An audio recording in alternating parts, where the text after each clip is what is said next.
नमस्कार, आप देख रहे हैं न्यूज 18 बिहार झारखंड का डिजिटल प्लेटफॉर्म। मैं हूं शुभी मिश्रा आपके साथ। देखिए, देश भर में तेजी से बढ़ रहे डिजिटल पेमेंट फ्रॉड पर लगाम कसने के लिए भारतीय रिजर्व बैंक यानी कि आरबीआई ने बड़ा कदम उठाने की तैयारियां कर ली है।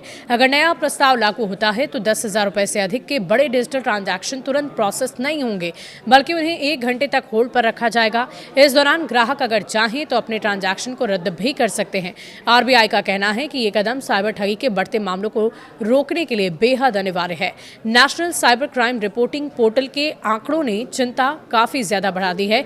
वर्ष 2021 में जहां डिजिटल फ्रॉड से 551 करोड़ रुपए की ठगी दर्ज की गई, वहीं 2025 तक ये आंकड़ा 22,931 करोड़ पहुंच गया। सबसे चिंताजनक बात तो यह है कि 10,000 से अधिक के ट्रांजैक्शन कुल धोखाधड़ी का रकम 98.5% हिस्सा है।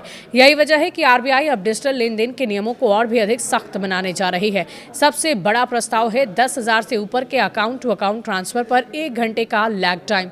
इसका मतलब ये होगा कि यदि कोई भी व्यक्ति बड़ी रकम भेजता है तो वो पैसे तुरंत सामने वाले खाते में नहीं जाएंगे। 1 घंटे की इस अवधि में ग्राहक को यह जांचने का समय मिलेगा कि कहीं वो किसी साइबर ठग के झांसे में तो नहीं आ गया। हालांकि मर्चेंट पेमेंट, ई मैंडेट और पहले से व्हाइट लिस्ट किए गए खातों को इस नियम से छूट मिल सकती है।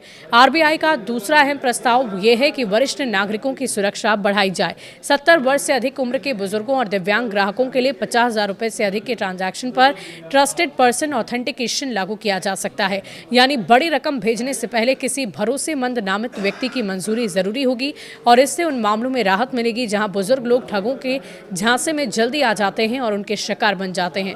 तीसरा प्रस्ताव बैंक खातों में सालाना 25 लाख की क्रेडिट लिमिट से जुड़ा हुआ है।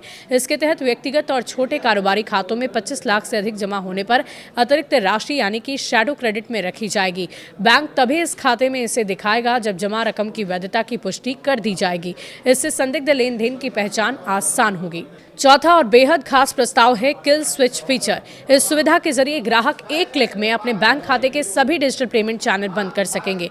यदि किसी को लगे कि उसका अकाउंट हैक हो गया है या फ्रॉड हो रहा है आपके साथ, तो आप तुरंत अपने यूपीआई, नेट बैंकिंग और कार्ड पेमेंट को रोक सकेंगे।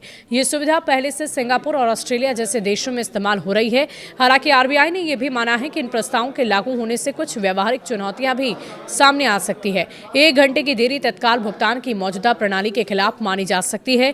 आम ग्राहकों को इससे असुविधा हो सकती है, खासकर आपात स्थिति में। साथ ही आशंका है कि साइबर अपराधी अब लोगों पर ट्रांजैक्शन को व्हाइट लिस्ट कराने का दबाव बना सकते हैं।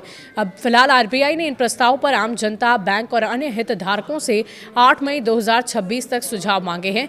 अगर ये नियम लागू होते हैं तो भारत की डिजिटल पेमेंट व्यवस्था में एक बहुत बड़ा बदलाव देखने को मिल सकता है। इन बदलाव को लेकर आपका क्या कहना है, हमें कमेंट सेक्शन में लिखकर ज़रूर बताइएगा। क्या आपको भी लगता है कि इस बड़े बदलाव से साइबर ठगी से बचा जा सकता है, फ्रॉड में कमी आ सकती है और ये आपके लिए कितना सुरक्षित रहेगा, ये भी लिखकर ज़रूर बताइएगा। शुक्रिया।